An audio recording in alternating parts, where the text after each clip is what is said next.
Good morning students.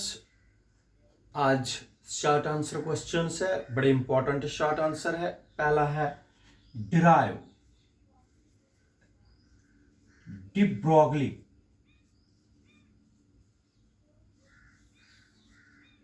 Wavelength relation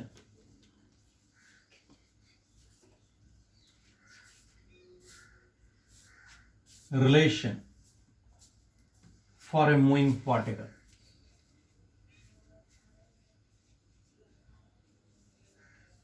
बिल्कुल easy questions है, आप लोग अच्छी तरीके से समझिए। Derive de Broglie wavelength relation for a moving particle. शाबाश। सॉल्यूशन इसका देख लीजिए, सिंपल।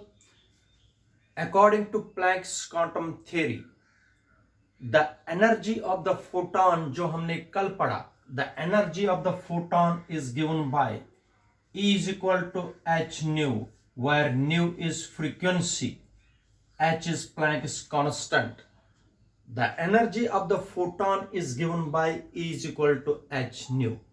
ये Planck's quantum theory है। But according to Einstein's mass energy equivalence, E is equal to mc square. This is equation number 2. Remember, I will repeat once again. According to Planck's quantum theory, the energy of the photon is given by E is equal to h nu, where h is Planck's constant and nu is frequency of the incident photon. E is equal to mc square. M is mass of the particle and c is velocity of light. ठीक है? Comparing equation first and second. First and second, शाबाश बेटा। क्या आएगा? H nu is equal to, या इस तरीके से हम लिखेंगे M C square is equal to H nu. M C into C किया is equal to H nu. लिखने का तरीका है बेटा, M C into C is equal to H nu. M C into C is M C square. mc is equal to h nu upon c. ठीक है? There is a relation. That relation is c is equal to nu lambda. It is relation between velocity and frequency, velocity, frequency and wavelength. c is equal to nu lambda. मुझे बता दीजिए, c अगर नीचे लाएंगे, lambda इधर लेंगे, हो गया 1 upon lambda is equal to nu upon c. इस न्यू अपॉन सी के बजाय क्या लिखूंगा बेटा मैं? 1 upon lambda. M C is equal to H upon lambda. Lambda इधर ले लीजिए, lambda is equal to H upon M C. ये हमने निकाली de Broglie wavelength relation for a photon. ये किसके लिए निकाली हमने बेटा? फोटॉन के लिए आ गई। मगर if there is a material particle, अगर कोई मटेरियल पार्टिकल होगा जिसकी वेलोसिटी कभी भी वेलोसिटी ऑफ लाइट के बराबर नहीं होगी, मटेरियल ऑब्जेक्ट की लाइट वेलोसिटी इसके बराबर, वेलोसिटी ऑफ लाइट के बराबर नहीं होगी। In case of material object, in case of material object, शाबाश बेटा। मटेरियल ऑब्जेक्ट के लिए वेलोसिटी c जो है वो c नहीं रहेगी, इट विल बी v, क्योंकि no material object will move with the velocity equal to the velocity of c. It will move with velocity other than velocity of light, v के साथ चलेगी। शाबाश बेटा। लैम्डा क्या आएगा फिर? Lambda is equal to h upon M V. इधर सुनिए, lambda is equal to h upon mv. This is required de Broglie wavelength relation for a moving particle. This is required de Broglie wavelength relation for a moving particle. ये आ गई lambda is equal to h upon mv. इसको दूसरे तरीके से भी हम लिख सकते हैं mv। mv तो लीनियर मोमेंटम होता है p, lambda is equal to H upon P भी लिख सकते हैं, ये भी de Broglie wavelength रिलेशन। तो this is required de Broglie wavelength relation. ठीक है बेटा, थोड़ा सा आप लोगों को इसमें बता दूंगा, इधर सुनिए। Lambda is equal to H upon M V, इसमें देख लीजिए lambda is inversely proportional to mass, mass ज्यादा वेवलेंथ कम।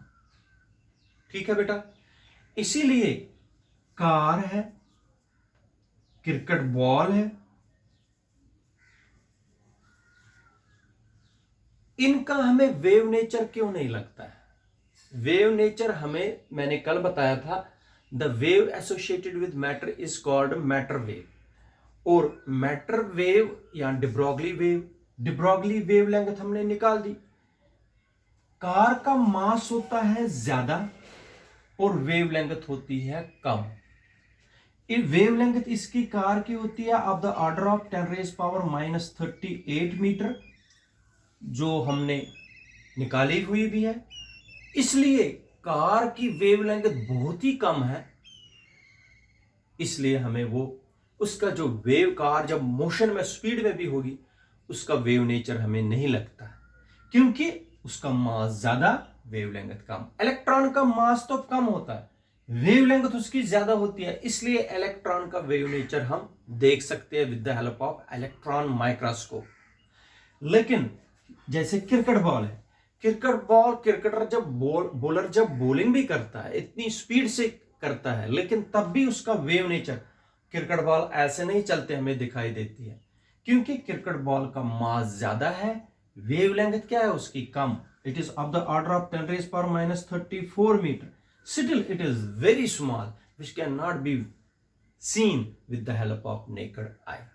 ठीक है बेटा, इसलिए हम इनकी वेवलेंथ नहीं देख सकते, रिमेंबर इट। ठीक है बेटा, तो ये है de Broglie वेवलेंथ रिलेशन। शाबाश बेटा।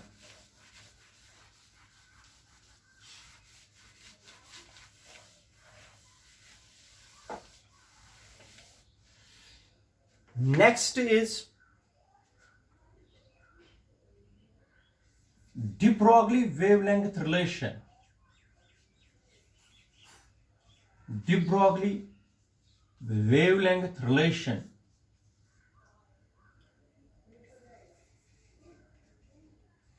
क्वेश्चन है, de Broglie wavelength relation in terms of temperature. This is question. Show de Broglie wavelength relation in terms of temperature. ठीक है बेटा, दिस क्वेश्चन 11th में पढ़ा हमने। According to kinetic theory of gases, the kinetic energy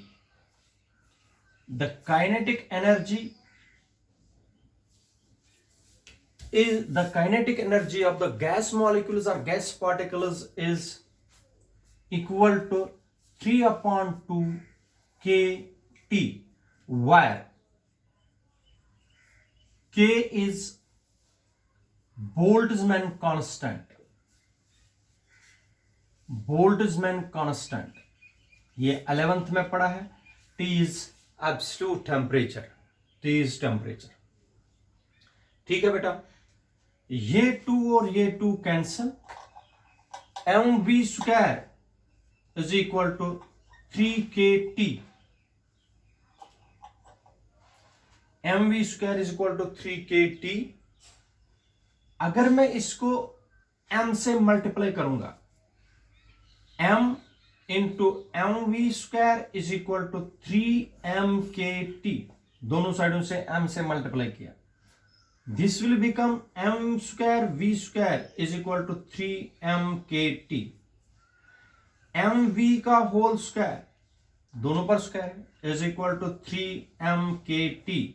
ठीक है, mv is equal to root of 3mkt। ठीक है, ये देख लीजिए बेटा, कोई मुश्किल नहीं, according to de Broglie wavelength relation, lambda is equal to, we know lambda is equal to h upon mv.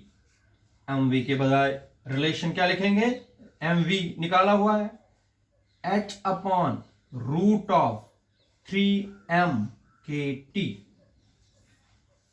ये आ गए relation. This is the required de Broglie wavelength relation in terms of temperature. Lambda is inversely proportional to square root of T.